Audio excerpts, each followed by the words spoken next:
ఏందండి వాళ్ళని బెదిరించి వాంగ్మూలం తీసుకోవడం.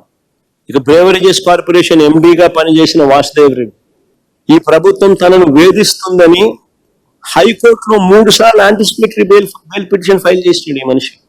ఈ ప్రభుత్వం తనను వేధిస్తా ఉందని, హెరాస్ చేస్తా ఉందని 3 సార్లు యాంటిసిపేటరీ బెయిల్ పిటిషన్ హైకోర్టులో ఫైల్ చేసినాడు.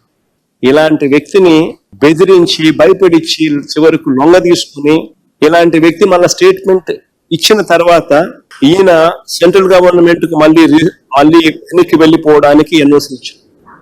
అంతవరకు ఎన్ఓసి బ్లాక్ చేసి ఇలాంటి వ్యక్తులు ఇచ్చే స్టేట్మెంట్ ఏం వాల్యూ ఉంటుంది? బెదిరిస్తున్నారు, భయపడిస్తున్నారు, ఎన్ఓసీలు ఆపుతున్నారు. ఆయన నన్ను బెదిరిస్తున్నాడు అని హైకోర్టులో యాంటిసిపేటరీ బెయిల్ పిటిషన్ 3 సార్లు వేసుకున్నా కూడా దిక్కు దివానం లేదు. అలాంటి వ్యక్తులు ఇచ్చే స్టేట్మెంట్కి ఏం వాల్యూ ఉంటుంది? ఇంకొక ఆయన విజయసాయి రెడ్డి, చంద్రబాబుకు లొంగిపోయిన మరో వ్యక్తి, రాజ్యసభ సభ్యుడిగా 3.5 సంవత్సరం తనకు టర్మ్ ఉండగా చంద్రబాబు నాయుడు గారు కూటమికి మేలు చేసేందుకు ఆయన రాజ్యసభ సభ్యత్వానికి ఆయన రాజీనామా చేశాడు. వైఎస్ఆర్సీపీకి ఎమ్మెల్యేల బలం లేదు, మళ్ళీ రాజ్యసభకు వైఎస్ఆర్సీపీ పంపించే అవకాశం ఉండదు అని తెలిసి తన రాజీనామా వల్ల చంద్రబాబు నాయుడు గారి కూటమికి మేలు జరుగుతుందని తెలిసి తన 3.5 సంవత్సరం టర్మ్ ఆ కూటమికి తాను ప్రలోభాలకు లోనై అమ్మేసి అలాంటి వ్యక్తి ఇచ్చే స్టేట్మెంట్లకు ఏం వాల్యూ ఉంటుంది? అటువైపు నుంచి మనం కూడా ఇటువైపున ఏమన్నా తీసుకుని ఇటువైపున తీసుకొని ఇదే మాదిరిగానే చెప్పిస్తే వాల్యూ ఉంటుంది. అవును, ఇంకేం చేస్తాను, డైరెక్ట్గా మాట్లాడలేను కదా. అతనంటే అసహ్యం నాకు. మళ్ళీ రమ్మన్నారు లేదు, అవసరమైతే పిలుస్తాడు. నా పాత్ర ఏముందని పిలిచేదానికి? నేను ఎప్పుడు పిలిచిన ఎందుకులే, నేను వచ్చింది కాబట్టి. అవును, నేను కూడా సర్వైవ్ కావాలి కదా, నాకు కొంత ప్రొటెక్షన్ కావాలి కదా. నేను ఆ అధికారి పేరు చెప్పి ఈరోజు వాళ్ళకి నేను వ్యతిరేకం కావడం ఎందుకు? జరిగిపోయింది. ఆ అధికారి మనస్సాక్షికి తెలుసు.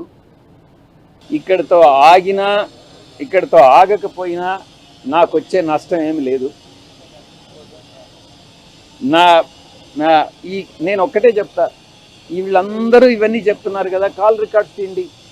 నేను కేవీ రావుతో మాట్లాడినట్టు ప్రూవ్ చేయండి, లేదా కేవీ రావు నాతో మాట్లాడినట్టు ప్రూవ్ చేయండి. నేను ప్రజా దర్బారు పెట్టేటప్పుడు ఎవరు వచ్చి ఉద్యోగాలు అడిగినా ఏది అడిగినా కూడా నేరుగా ఫోన్ చేసేవాడిని, కానీ అంతకు మించి ఏ యొక్క ప్రతిఫలం ఎవరి దగ్గర ఆశించలేదు, ఆశించేవాడిని కూడా కాదు. సాయిరెడ్డి గారికి జగన్తో ఉన్న రిలేషన్ ఈరోజు సాయిరెడ్డికి ఇప్పుడు ఇబ్బందులు గురవుతుందంటే అనుకోవచ్చా? కొంతమంది దానికి మా పార్టీలో, అంటే మా గత పార్టీ, నేను ఏ పార్టీలో నుంచి అయితే నేను రిజైన్ చేశానో ఆ పార్టీలో ద్వితీయ శ్రేణి నాయకులు ఎవరైతే ఉన్నారో వాళ్ళు నాకు మా నాయకుడికి మధ్యన అభిప్రాయ భేదాలను సృష్టించి జగన్మోహన్ రెడ్డి గారి మనసుని విరిచేటటువంటి ప్రయత్నం చేసి వాళ్ళు విజయం సాధించారు. 3.5 సంవత్సరం పాటు అవమానాలకు పాలై నేను దిగినటువంటి ప్రతి మెట్టు కూడా కొంతమంది పైకెక్కడం జరిగింది, వాళ్ళు పైకెక్కేదానికి ఉపయోగపడడం జరిగింది. దీంట్లో చాలామంది పాత్రదారులు, సూత్రధారులు ఉన్నారు. దీంట్లో ఈ పార్టీ నుంచి వెళ్ళిపోయిన దానివల్ల నేను ఏ విధంగానూ నష్టపోవట్లా. చిత్తశుద్ధితో ఈ పార్టీలో నేను ఉన్నంతకాలం నేను పనిచేశాను, మనస్ఫూర్తిగా పనిచేశాను. ఇప్పుడు కూడా పార్టీ నుంచి వచ్చిన తర్వాత జగన్మోహన్ రెడ్డి బాగుండాలనే కోరుకుంటున్నాను. కానీ ఈ యొక్క ద్వితీయ శ్రేణి నాయకత్వం, వాటిని ఏమంటారు, వీళ్ళు చుట్టూ ఉండేటటువంటి వాళ్ళని కోటరీ. ఈ కోటరీ నుంచి ఏ రోజైతే ఆయన బయటపడతాడో ఆ రోజు ఆయనకు భవిష్యత్తు ఉంటుంది. లేకుండా ఉంటే భవిష్యత్ అనేటటువంటిది చాలా కష్టంగా ఉంటుంది. ఇంతకన్నా మించి చెప్పగలిగింది ఏం లేదు.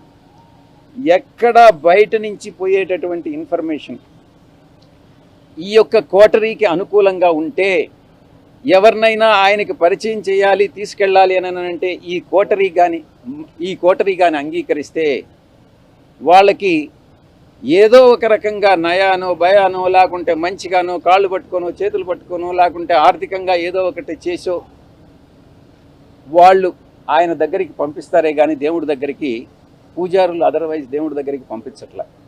ఇది జరిగేటటువంటిది. ఈ చెప్పేటటువంటి ఒక నాయకుడు అన్నటువంటి వాడు ఈ చెప్పుడు మాటలను నమ్మకూడదు.